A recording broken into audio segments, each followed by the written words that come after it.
Okay. Yesterday I threw out the idea of a men's movie network, and that's in the developmental stages actually as we speak. It's going to be getting off the ground soon. I've secured my first leading actor for the first movie. His name's going to be Eugene Fault. He's currently getting a pedicure and getting everything nailed down for his cameo. His great screen appearance, and I have nothing but great expectations for his movie. Our female actress, we're not really concerned about her because all females are going to be the same in our movies. They're going to be the miserable, wretched creatures that torture the men. So it's not really critical what woman we use because they all possess about the same capabilities. What this network is the men's media network, and it's going to be informative. It's going to have real solutions to real problems. Everything from home remedies for strep throat to tuberculosis. And I know you're thinking right now, well, Chris, I carried my kid to the doctor for strep throat last weekend. Doc Holliday's dead. Well, yeah, I know there is that. But we're here now. We're here now to help, to do some great things. We have some great topics. I probably should put this disclaimer on here. If you're a woman watching, understand this. Just like boxer briefs, okay? They may look really good on you as a female, but they were made for us, okay? I don't want to offend you. So understand it's not to hurt you. It's not to portray you in a negative light. It's really to help men be better people. That's what this is for. Okay. Secondly, this is not going to be political. The last thing we would want to do is offend our friends of lesser intelligence that would consider voting for Hillary Clinton or, God forbid, Bernie Sanders.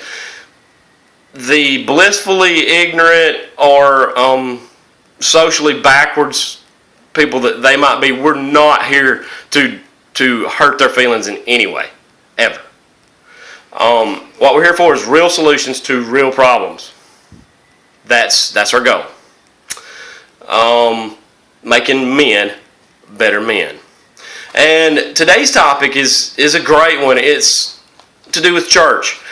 And it's one of conscience that has been on my conscience for a long time. I know we all struggle with our vices and our moments where we act a fool or do something we really shouldn't, and that's not what I want to talk about. This is me personally. I've been asked this question for years and years and years after church services. Chris, do you ever have trouble with gas during church services? The proverbial gas bubble. My answer to them has always been, it's not a problem for me. And it's kind of a similar answer as Dave Mustaine gave about his drug problem. He said, I never had a drug problem because I never ran out of drugs. Okay, I've never had a gas problem because I know how to pass it during church. I do. And it's took years of practice from being a kid and your mama slapping your hand to now I have perfected it. And I have kids of my own. And just as the book of Proverbs says, that children are like arrows in a quiver. Okay, your children are your cover for passing gas in church.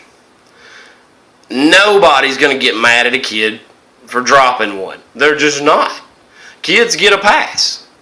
And nobody's going to get mad at old folks. Old folks, God love them, have give us everything great about farts. They have showed us the walking farts, the bend over farts, the laughing farts. I always liked that one.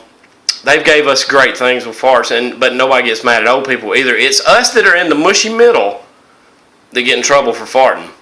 And I'm going to give you a couple quick pointers. The invitation song, when everybody stands up, or the altar call, some call it, when everybody stands up to sing is the perfect time. If you can time that right with it, when everybody starts singing to let that go, great. You've got by with that one, and nobody's ever going to know where it came from because there's that great swoosh of everybody standing up. It's going to just dissipate, and you're good. You're great there. And like I said, your kids. If you have one in diapers, there is no excuse for you not being in church, because that is the perfect cover for any gas bubble that you might have. Now, if you can time it by any predictable noise like an amen, if you know it's coming, you can squeak one out. Careful though. Careful. And you might say, well, Chris, why don't you just, anytime there's music, let it go? Well, I like to sing loud, and I don't want to ever think anyone associates that smell with my breath. So I don't do that just as a general singing thing. I try to keep that to a minimum. But anyway, this has been my first installment of the Men's Media Network. There's more coming. There's special guests. Lots of great things on their way. Southern culture, possums in coolers, buzzards in rafters. Great things are coming. But, not politics, not necessarily religion, but making men better. I hope you enjoyed it, and catch me on my next installment.